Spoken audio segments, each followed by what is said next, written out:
A 74-year-old Queens man now charged with murder in connection with the death of a World War I veteran who disappeared almost 45 years ago. Sharon Crowley explains how the NYPD says it cracked the cold case killing. On December 10, 1976, 81-year-old World War I veteran George Clarence Seitz left his house to get a nice haircut in a nearby barbershop in Jamaica, Queens. The old man mysteriously vanished into thin air, leaving behind no clues. Where did he go after leaving the house? What could have happened to him after setting out to do a harmless daily chore? The answer to these questions would remain a mystery for 4 decades. Welcome to Mysterious 7, where we shed light on mysterious cases from around the globe. And today we're looking at the 46-year-old cold case murder of a World War I veteran finally solved in 2022.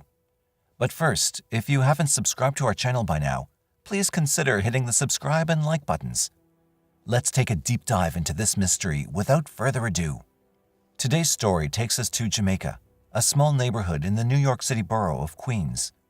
Jamaica offers a vibrant tinge of authenticity. Being one of the most ethnically diverse counties of Queens, New York, Jamaica was the longtime home of a solitary World War I veteran named George Clarence Seitz. 81-year-old Seitz, who went by Clarence, was a dedicated soldier who fought for his country in his youth during World War I. Once retired, he preferred to keep his life private and lived alone in a nice home. Though it seemed from the outside that the war veteran lived his life on his own terms, Seitz's life was not free from complications. Just like thousands of others, the vulgar brutality of war had a lasting impact on him. Seitz developed severe PTSD and paranoia due to his time serving in the military.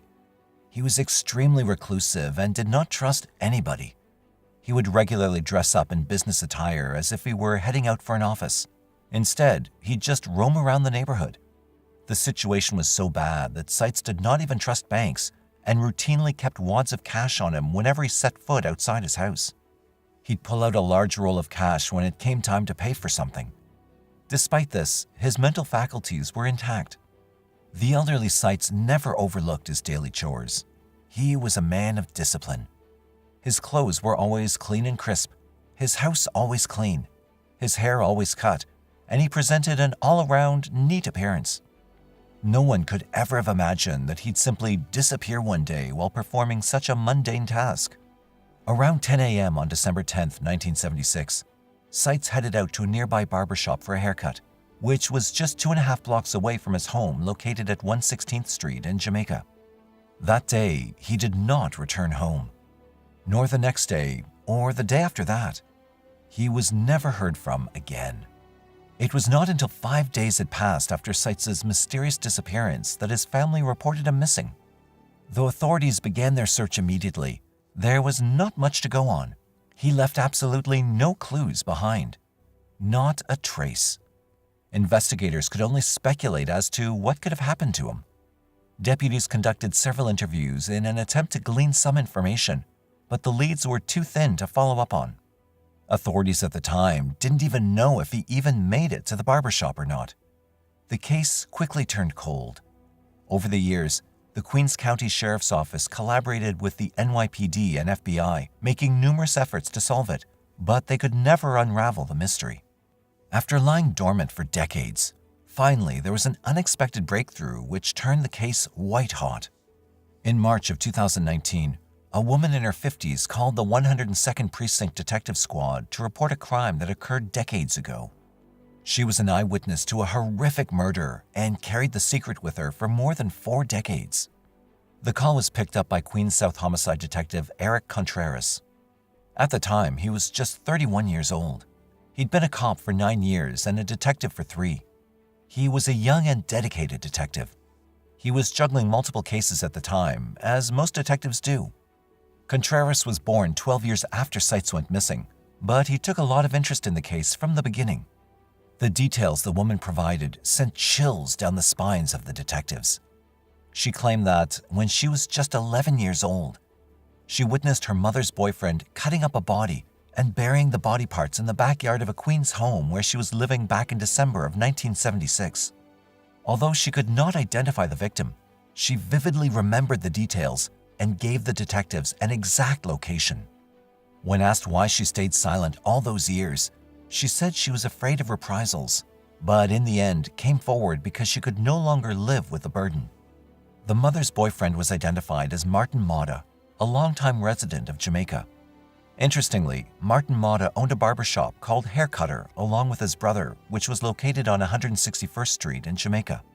The barbershop was only in operation from the late 1970s to the 1980s. It had been the last known destination of George Seitz, who was a regular customer there. Mata was only 29 years old in 1976 when Seitz went missing. The barbershop was shut down shortly after the incident. However, detectives did not immediately connect the murder to Seitz, who went missing during the same time frame that the woman had estimated. Despite the unbelievable story, the woman's account was so detailed that they decided to begin a thorough search of the property. On March 12, 2019, the investigators raided a house at 8772 115th Street, Richmond Hill, Queens, that belonged to Martin Mata, only 2.5 miles away from the now closed barbershop. Based on the description of the witness, police focused their search for remains in the backyard guarded with a wooden fence. Cadaver dogs first scoured the backyard, and after they confirmed a location, forensic anthropologists from the Emergency Services Unit began excavating. It didn't take long for the searchers to discover partial human remains in a makeshift grave buried underneath concrete that had been poured on top of it, the exact spot where the witness had stated it would be. Unfortunately, only a pelvis and part of the torso were recovered from the scene, as the rest of the body had been dismembered at the neck, shoulders, and hips. NYPD investigators turned to genetic DNA technology to identify the victim, but there seemed to be a problem with the scenario. At the time, New York state law only allowed police to use that method when seeking to identify a suspect, not a victim. The FBI agreed to assist in the investigation since they had no such limitation under federal statute. The Queens County District Attorney's Office, along with the NYPD and the NYC FBI office, contacted Othram, an independent laboratory with expertise in genetic genealogy and DNA sequencing to identify people. The lab was asked to perform advanced DNA testing that would lead to the identity of the homicide victim. Despite the level of decomposition of the remains, Othram was able to extract DNA from the bones and develop a complete DNA profile. Unfortunately, the profile did not match anyone in the local, state, or national databases. To unfold the mystery of the victim's identity, the DNA profile was used to perform a comprehensive genealogical search and to create a family tree through genetic matches. Luckily, the result came up suggesting that the victim's family members were still living in Ohio and California. The Queens South Homicide Squad detectives Contreras and Gain immediately flew out to Ohio to speak with them.